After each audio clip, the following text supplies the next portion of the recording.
I'm tired of having problem skin. My skin looks the worst it's ever been, and I've kind of come up with different reasons why that may be. One being, obviously, I'm wearing masks when I go out and I'm sweating heavily under that mask because it is so hot where I live. The next explanation could be stress and just hormones that come with that. And the third explanation that I've thought about is my diet. I would probably say dairy is my favorite food group out of them all. And I've definitely increased consumption of foods like ice cream and milk with cereal. They're comfort foods for me. But I have been told by dermatologists, I've been told by friends who have tried this, and I have been told by my vegan mother that I should try laying off dairy to see if it helps my skin. And right now, I'm feeling desperate. In this video, you are going to come along with me for the journey of going dairy-free for 30 days and seeing what it does for my skin. This is my before. We've got a lot of cystic acne, a lot of smaller whiteheads, and overall just a very irritated and angry face. I'm gonna go to the store, pick up some alternatives to my favorite foods, and we're gonna hit the ground running. If you're new here, hi, my name is Miranda. Welcome to my channel where we talk all things budget beauty. If that sounds interesting to you, then become the newest member of the Slashed Squad by hitting subscribe and the bell icon. So let's head to the grocery store. We're gonna pick up some items that'll help me kill my cravings for dairy, and then I guess I'll be keeping you updated with how my skin looks week by week. Let's go. All right, first order of business, I'm gonna get some Oreos because in case you didn't know, they are vegan and dairy-free. I also have a recipe that turns bananas into sort of an ice cream type snack without any dairy. So I think I'm gonna grab a bunch and then also use the Oreos to create like a cookies and cream banana ice cream. I've got some almond milk. This will be great for my late night cereal. I like unsweetened better and it's like half the calories. Hi, it's day 3 and I have made a mistake already. I had a total brain fart moment and sprinkled feta cheese all over my lunch today. I have some Greek chicken, some rice, and some squash. So I guess I will try to eat around the cheese. Whoops. Here with my 1 week check-in of being dairy-free.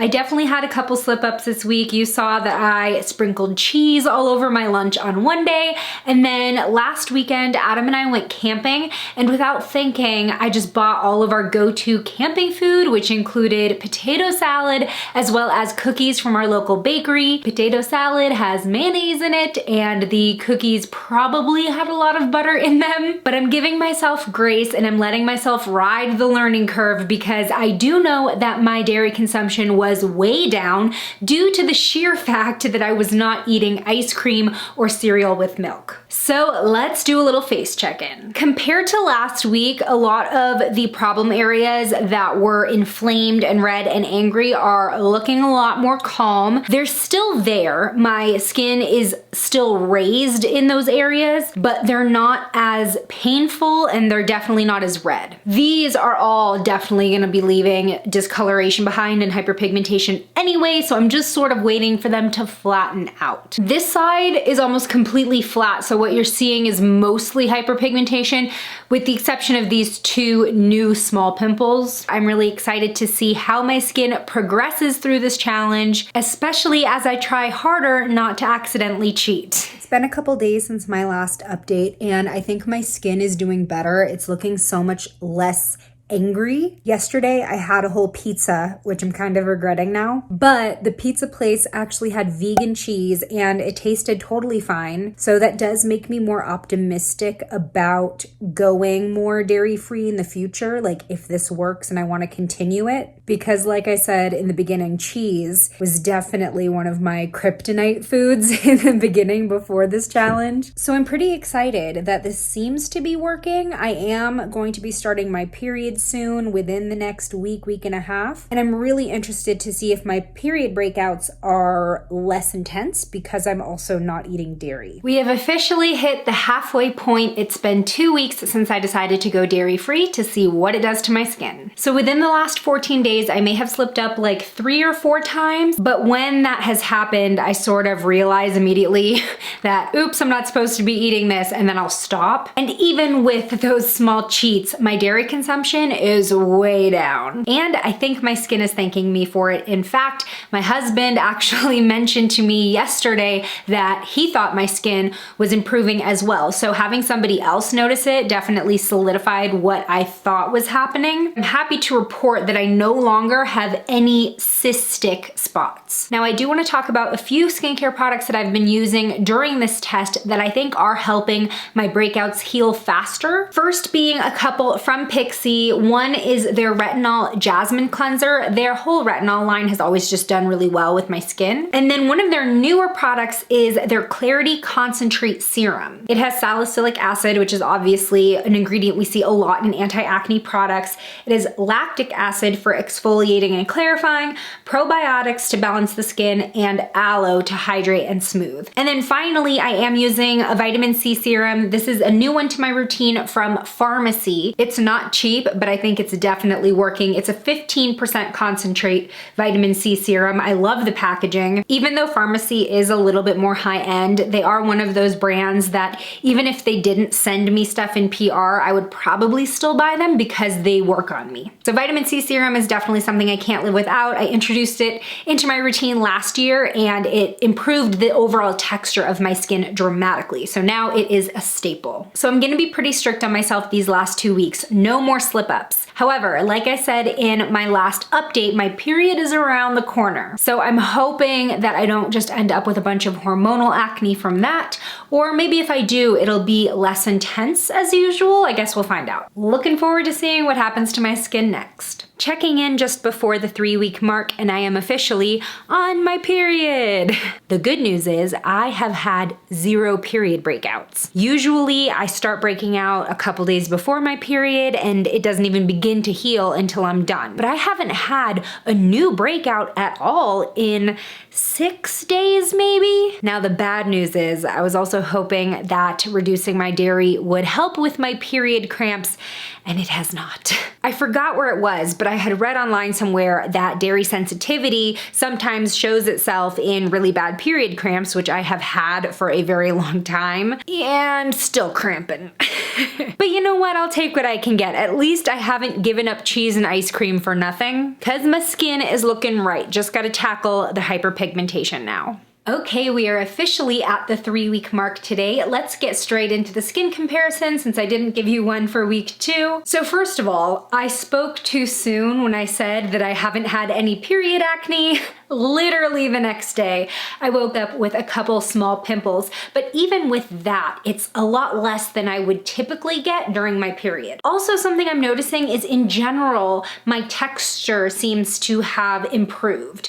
And usually a good vitamin C serum will do that for me, but I have been using vitamin C very regularly even before going off dairy. So I do think that reducing dairy helped with just like all the little tiny bumps that I had kind of on my forehead as well as my chin area. Because now when I put makeup on in general, my skin is just looking smoother. Plus, I am at the point now where I'm feeling a little bit more comfortable in tinted moisturizers or light coverage foundations because my previous breakouts don't look as noticeable anymore. I am very happy with the results so far, but we still have 1 week left. I am also contemplating extending just a few days to make up for the times that I accidentally ate dairy. So let's see what these last 7 to 10 days bring me.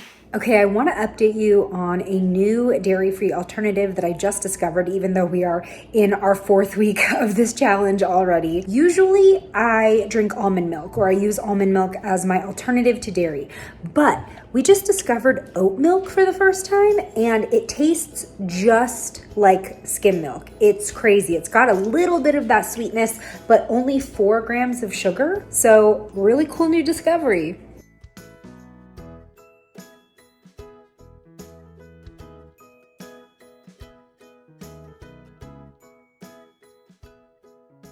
We are here at the end of this experiment. Now, I did extend it a full week because I felt a little bad about the mistakes at the beginning, and now I feel better about saying I was actually dairy-free for 30 days. Now, at this point, obviously, my skin isn't 100% clear. However, I have definitely seen a noticeable difference after cutting out dairy. But it wasn't the only thing affecting my acne. A lot of things come into play, including hormones and the fact that I'm a beauty creator. I'm trying new makeup on almost every day, and not all of it plays nicely with my skin. But I'm pretty confident in saying that cutting out dairy did indeed improve my skin. So let me show you the before and afters. On my right cheek and my chin are the most recent pimples. They are both in their last stages of healing, only slightly raised. But I am so happy with how all of my other acne has healed and the hyperpigmentation is already starting to fade. But most of the areas that you're seeing on my face that aren't clear, they are just dark spots and redness left behind.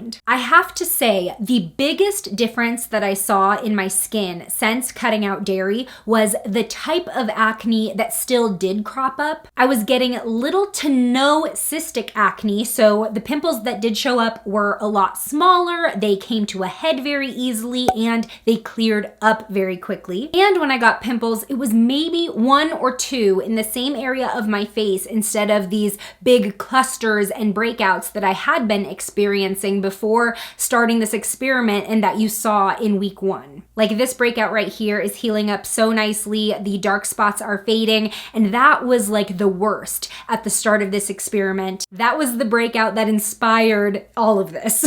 And I've also continued to see an improvement in the overall texture of my skin, a lot less of those little bumps that you often see, especially on the forehead. So now here's the big question. Am I going to stay dairy-free? I miss cheese. Okay, so here's the deal.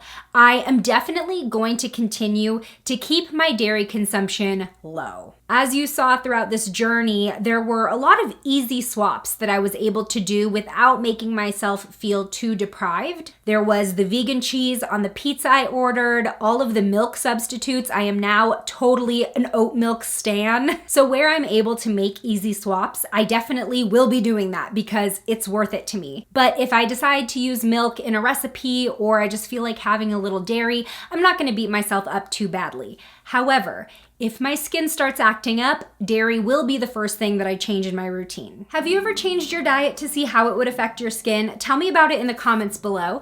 Today's shout out goes to Mother Moon. Thanks for being a member of the Slashed Squad. And join me over in this video next where I answer the 5 makeup questions that everybody always asks me. I'll see you over there. Bye!